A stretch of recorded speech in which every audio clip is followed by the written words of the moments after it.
New Japan Pro Wrestling's Power Struggle event is right around the corner. It's time for my preview of the 9-match card, of course, as a couple of title matches on the card. Big Intercontinental Championship main event.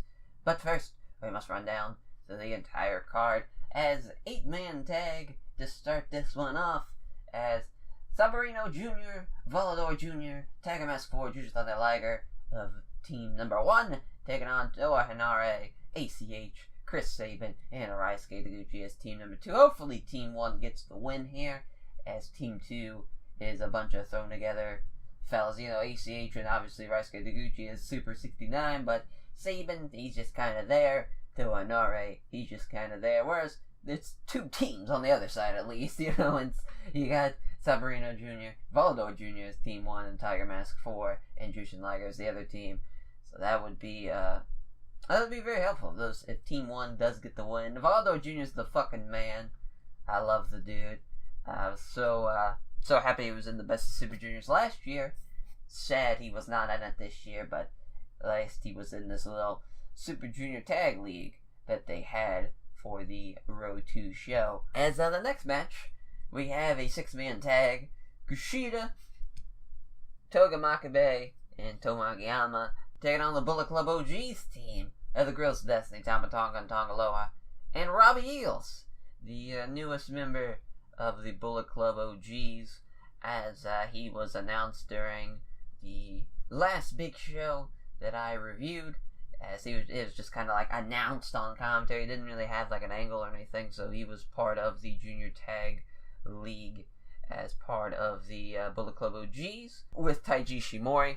As I don't think he's going to have a big role in New Japan, even though he's very talented. He's one of the talented guys out of Australia, but it's just the way he was introduced into the promotion.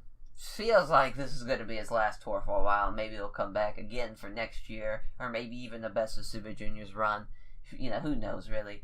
As it just doesn't seem like he's a full-time member of the New Japan roster, not just yet. They want to bring him in a little bit more frequently, maybe throughout the years, into next year, maybe even the year after that. It's just kind of a thing where this is definitely going to be his last kind of tenure in New Japan for a while, until the Best of Super Junior season rolls around next year.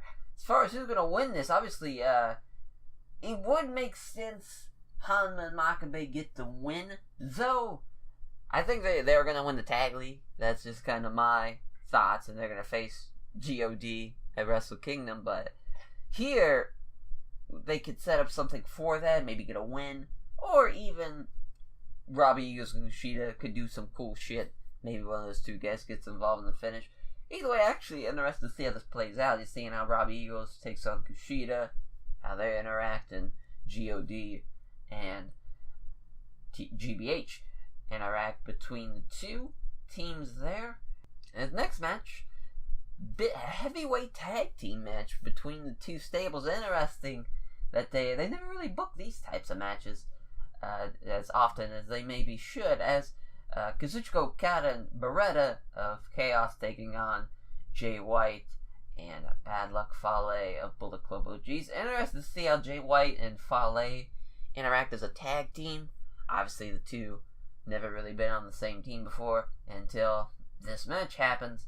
As is Jay White going to accept the role of being not the leader of Bullet Club OGs, but rather Tama Tonga is, and he's just kind of playing second fiddle? Is he going to try to boss Fale around? Fale's not going to take a shit, and they're probably going to start a shoving match or something, and Fale shoves him, and Jay White takes a big bump out of the ring or something. Yeah, kind of puts over Fale as a big monster. It's interesting to see how it plays out. And obviously, Jay White and Okada, seems like that's going to be the Wrestle Kingdom match. That's going to happen, those two in a singles match, which huge props for Jay White to have Hiroshi Tanahashi and Kazuchika Okada back-to-back Wrestle Kingdoms.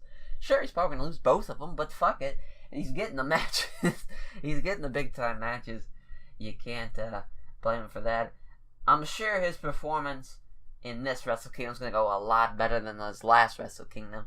He was new to the role. Didn't really know how well to play the old school heel. Should he go all in on it? Should he just kind of still be a competent wrestler? He was kind of torn on it now. He understands his role. He fits into it perfectly now. it's going to be a lot better match compared to the last Wrestle Kingdom match, that is for sure. And then the next match, another heavyweight tag team matchup. Hiroshi Tanahashi and David Finlay Jr. taking on Kenny Omega and Kota Ibushi, the Golden Lovers. As, of course, Kenny Omega and Chase Owens have that New Japan Break main event match coming up here at the end of the month, as well as, obviously, Tanahashi and Omega at Wrestle Kingdom in the main event for the IWGP Heavyweight title.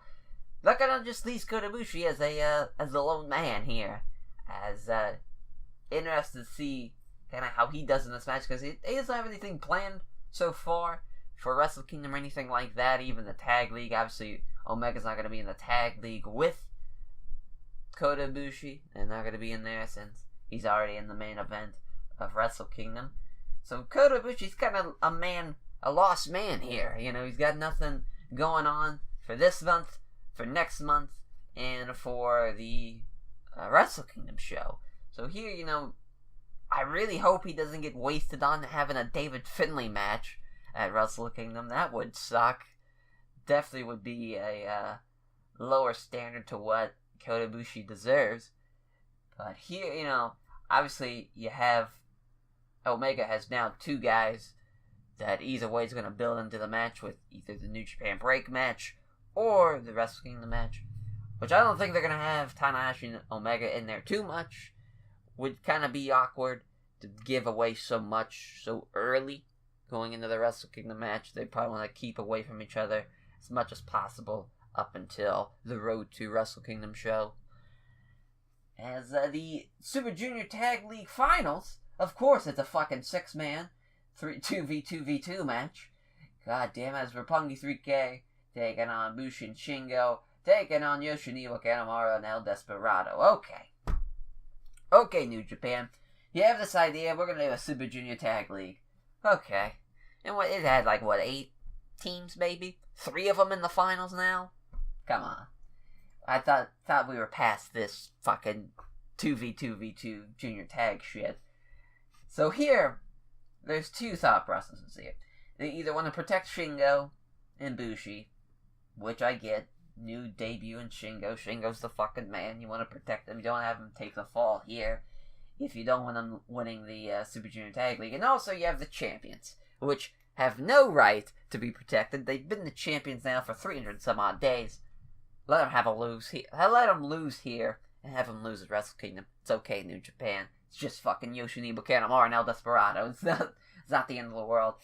I would have Roppongi 3K win this if this was me. I would hope they win. Personally, just because Shingo and Bushi, I don't see them long-term being at least a formidable junior tag team. Just, Shingo's a junior. I get it. He's the size of it, but he just wrestles like a heavyweight. He's a heavyweight dude, you know? He's a guy who is a heavyweight guy, but right now in LIJ they need another junior with Roma being out. So, hence this kind of thrown together team of the LIJ guys. As showing you they can get a win here, get at Wrestle Kingdom, and be kind of the staple of the junior tag team division for 2019, which they could desperately use after what El Desperado and Yoshinobu Kanemaru have done so far in the year 2018, having a bunch of bullshit finishes, roll-ups, fucking attack from behind. The traditional heel champions have a babyface team going into 2019 just to change things up, a change of pace into the right direction for New Japan in this junior heavyweight tag team division. As the next title match, here's the Never Openweight title match, a rematch from the Destruction shows. We have Taichi taking on Hiroki Goto, as Taichi now going into the match as the Never Openweight champion. I'm really hoping Taichi gets another win here. God bless Taichi. As the match, I don't know how different it's going to be compared to the last show match. As, you know, obviously, you have a heel and a babyface. You're going to think the heel's going to have a lot of underhanded tactics, a lot of Suzuki Gun interference, a lot of Miyohabe interference. But it could be a straightforward match just to keep it different. I highly doubt it. Wouldn't really make any sense as far as the Taichi character to do that. But if I would be appreciated if they wanted to change it up just so it's not just the same fucking match compared to the Destruction show. Not that it's a bad match or anything, it's just the repetitiveness. Really wouldn't want to see that. And again, hoping for Taichi to get another win and him being the Never Openweight champion going into Wrestle Kingdom.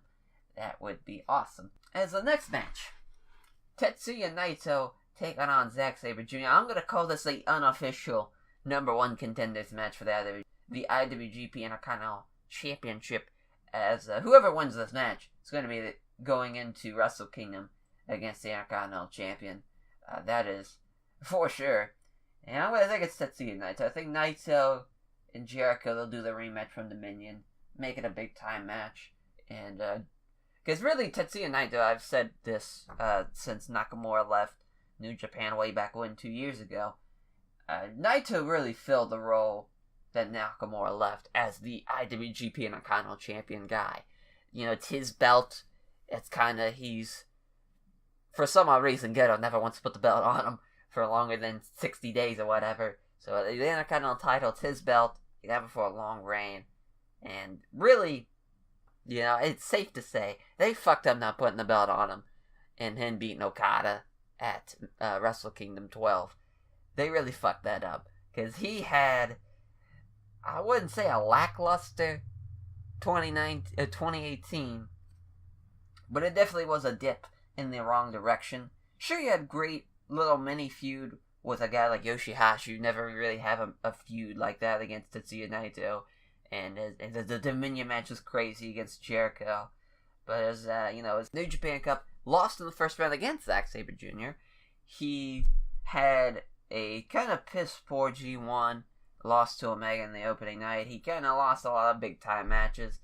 You know, his feud with Minoru Suzuki is probably his best stuff he did for 2018 so far.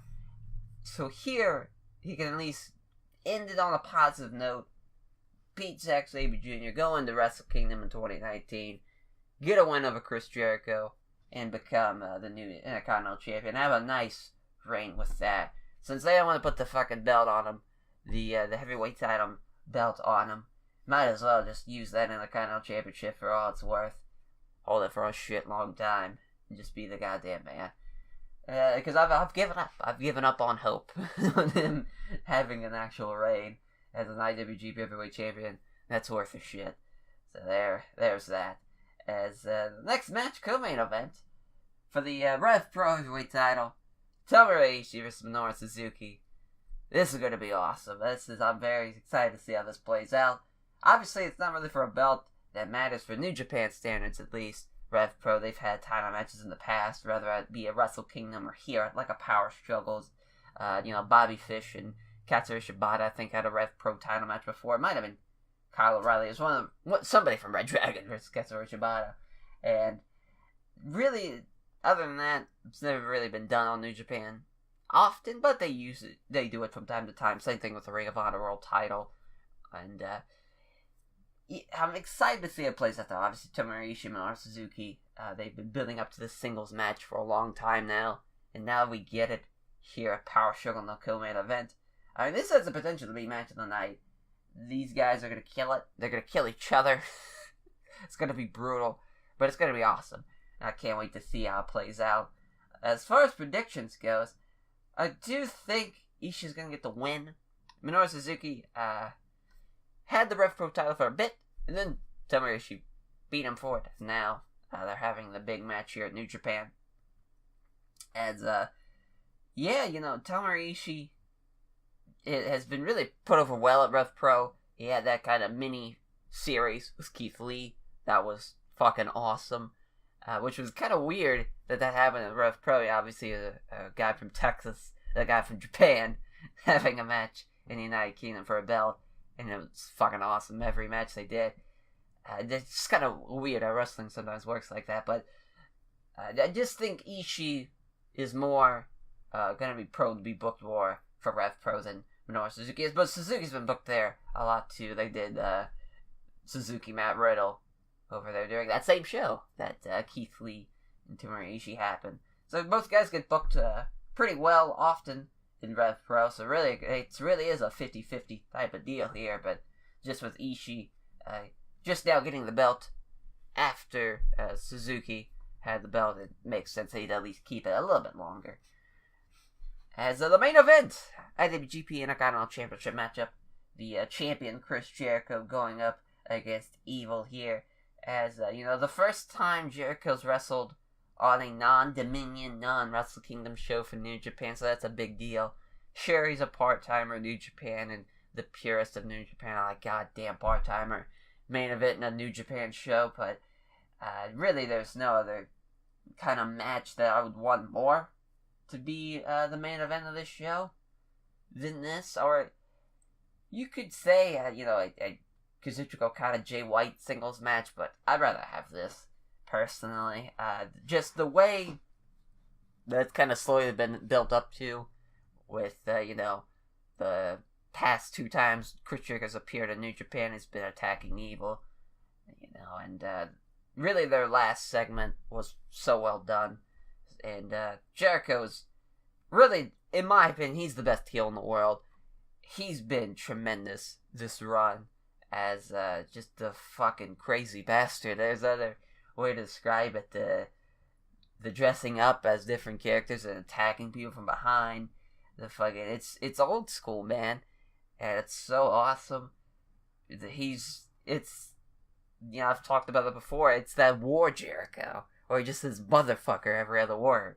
But it's 2018, and he's an old man now, but he doesn't care. And the paint gimmick, it's a little weird. It's very much like off the the Crow gimmick, but he's just doing. No matter, he just tries shit. That's the thing about Jericho that's so awesome. He'll just do shit and he gets it over. And you're like, how the fuck does he do it? He's been doing it for 20 years. Just pulls shit out of nowhere. And he's like, yeah, I've put over a list twice as being a credible gimmick in WCW and in WWE. He's really the king of innovation and the king of reinvention too. Really, he really is. The shit he's done to reinvent himself over the years is incredible. As Evil, though, talking about Evil, he doesn't have a chance. It sucks because Evil. I think a lot of people are gonna be pulling for Evil in this matchup. I know I am. I hope he kills it against Jericho, but they're wanting to do Jericho night at Wrestle Kingdom, and Evil's gotta take the fall here, which sets up for what Sonata and Evil are gonna do in the Wrestle Kingdom. They'll probably be in like a 6-man with fucking Bushi or Shingo for like the never openweight 6-man belts, which is gonna suck. Those guys deserve more, but it is.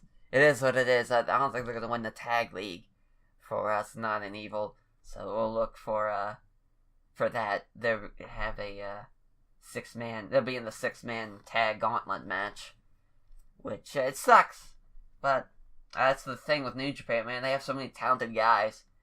Now it's just someone's gonna get fucked over. Someone's gonna be in a spot they shouldn't be. That will do it for my New Japan Power Struggle preview. I hope you guys are excited for the shows. I am, because I'm actually pretty excited for it. There's a couple of matches I can't wait to see then unfold and play out. So that will do it, and I will catch you guys for the review of New Japan Power Struggle. Take care, everyone.